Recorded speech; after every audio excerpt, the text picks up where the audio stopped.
Today, we are on a bit of a mission. We're not just looking for the next shiny new object. No, not at all. We're trying to figure out what separates a true breakthrough from, well, an expensive novelty. We're diving into what our source material calls innovation with meaning. Exactly. And to be clear, this isn't really a deep dive into technology for its own sake. We're looking at the whole system of innovation. Okay. Our insights today come from Jarosław Kucharski, who has this really interesting background spanning R&D, higher education, and advising on public accessibility. So the core question for us is, how do we actually foster innovation that isn't just new, but is, fundamentally useful? And accessible. Accessible to the people who need it. Right. So let's unpack that definition, innovation with meaning. It sounds simple, but I think the implications are huge. What really separates it from the kind of generic innovation that so often just fizzles out? Well, the source puts a big emphasis on solving a problem for people who need it. And this is the interesting part, even if they don't know they need it yet. So it's not just about what people say they want in a survey. No, it's deeper. And it stands on three crucial pillars. The first one is obvious. It has to solve a specific, tangible problem. Sure. But the second pillar is where the system usually breaks down, and that's accessibility. And by accessibility, you don't just mean price, do you? Not at all. I mean, price is part of it, of course, but it's also about the user's skill level, the environment it operates in, and this is critical. It's intuition. Can a normal person just pick it up and use it effectively without needing a 3-day training course? This brings us right to that classic example from the material, that innovation without sense trap. Let's talk about those high-tech electronic classroom boards. Oh, it's a perfect example. They look amazing. Totally. They're internet connected. They have AI features. They check all the boxes for modern. But in practice, they can be a total failure. It's this perfect storm of utility versus, let's say, efficiency. You spend a fortune on this shiny new tool, but then what happens? Teachers aren't trained, the digital materials aren't ready, or, and this is the killer, it's just not as fast for writing a quick equation as a good old-fashioned chalkboard. so it actually slows things down. It becomes a frustration, an expensive piece of equipment that gets in the way of teaching. It's new, but it's not better. So for anyone listening, a developer, a researcher, maybe a policymaker, the big takeaway here seems to be that nothing, absolutely nothing, replaces just watching and talking to the people who will actually use the thing. Exactly. Otherwise, you're just funding innovation for the sake of innovation, and that just wastes money. And honestly, it erodes public trust. It's almost always a breakdown in understanding the human element. Precisely. And that need for context means innovation looks very different depending on where you are in the system. Okay, let's break that down then. The source gives us a really clear view of how it works across, say, science and education. Right. So if you start with education, the main goal is just raising competence. So innovation, there could be new tech, sure, but it's just as likely to be a new technique. Like the flipped classroom model. Exactly like the flipped classroom, where class time is for doing things, for applying knowledge, not just listening. Or another big one mentioned is design thinking. Design thinking is so important here. It forces academics, who are so used to defining a problem perfectly in a lab, to start with just messy, real-world empathy for a user. It forces them out of the ivory tower. Then you have basic science, where innovation is much more abstract. It's about deepening knowledge. So new research areas, new methodologies. Yeah, or finding some previously unknown piece of data that just completely changes the scientific consensus. It's discovery for discovery's sake, in a way. That's the engine.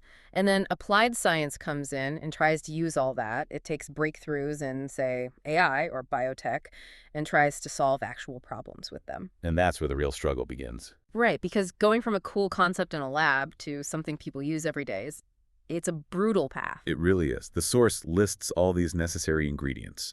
You need determination, the right team, institutional support, shared success, and, let's be honest, a good bit of luck.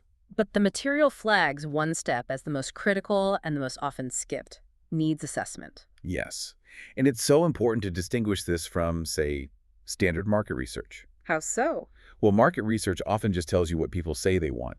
A true needs assessment is about observation. It's about finding out what chase. Where is the friction in their day? Where are they wasting effort? I see. And when researchers skip that deep observational step, they just tend to stick to the safe, known academic paths because the real world seems too messy and the risk of failure is too high. And to navigate that messy path, you need a very specific kind of leadership. This is where the source brings in the 4Ks. The 4Ks, yes. Creativity, cooperation, critical thinking, and communication. What makes a leader potent in this context? The material has a really interesting warning for leaders not to treat everyone like a clone of themselves. That's a classic trap, isn't it? The hyperdynamic, driven leader assumes everyone on their team is motivated by that same, I don't know, sacrificial drive. But a good leader has to understand the specifics. Yeah. What does each person value? What actually motivates them? So the 4Ks become the mechanism for managing that. They become essential, Mhm. especially as a team develops and the problems get more complex. But wait a minute, the source is saying we need to invest time developing these soft skills, but in the real world of academia, researchers are judged on technical output, publications, grants. How do you square that circle? The source frames it as a long-term investment, not a short-term time loss. Okay. The idea is that developing these skills actually reduces the future operating costs of the team. You have less conflict, more creative problem solving. It suggests these aren't just skills to have, they should be cultural cornerstones that are actively measured. Wow. So you'd be evaluated on your team's communication skills, not just the number of papers you publish. Potentially, yes. Yeah. It's a massive cultural shift. Which brings up the bigger institutional challenge. How do you get researchers and students to leave the, quote, safe walls of the university and actually collaborate with business? The source talks about the fear of lions outside the walls. And the infrastructure is often there. Yeah. You have technology transfer offices, grants, incubators, but the real barriers are internal. It's that internal critic in your head, fear of bureaucracy, or just not having the language to talk to a business partner. So what are the practical structural solutions being proposed to fix that? A few key things. One is just creating more open communities, places for inspiration and exchange. But the most radical idea is integrating real-world testing into academic credit. What does that mean? It means making a limited innovation trial, maybe a small pilot project, count for something. It could fulfill a course requirement. It could be your diploma work. Or, this is a big one, it could be a PhD for innovation. A PhD for innovation. That's fascinating. So instead of a theoretical paper, your dissertation could be, what, a launched product? A launched product, a validated policy change, a successful consulting project. Exactly. It completely changes what we value in academia. It puts real-world help on the same level as traditional publishing. And to make that work, the culture has to change. You have to be okay with errors. You have to see errors as valuable data. Failure becomes learning. And another crucial point is inviting business to collaborate not just with engineering departments, but with the humanities. Why the humanities specifically? Because they're the experts in analyzing complex human needs. They have the deep dialogue skills to figure out the why behind a problem, which is often missed by a purely technical approach. That's how you get to truly cross-disciplinary solutions. And this is where a specific place, a specific environment becomes so important. The source ties all of this to Krakow. What is it about that city that makes it such a potent ecosystem for this kind of innovation? Krakow is described as this unique blend. You have modernity and tradition, but more importantly, you have this incredible density of top-tier academic centers right next to business hubs. They're all there, ready to be activated. It's not just about the tech sector that already exists. No, it's about the city's potential to use its own challenges as living laboratories. Think about things like smog, traffic, public services. These are all opportunities. So the city becomes an investment partner, not just a customer buying some off-the-shelf solution from another country. Exactly. Instead of just buying generic tech, Krakow can use its own innovation sector to create tailor-made, sensible solutions for its own quality of life problems. It creates a local demand for meaningful innovation. That really reframes the whole purpose of a local tech scene. Now, let's talk about the energy behind all this, which is often young people. What does the expert say inspires them about working with the next generation? Oh, it's their dynamism, their creativity, their openness. They just see opportunities where older generations might see obstacles. The source uses this great phrase that their energy makes you want to forget that it can't be done.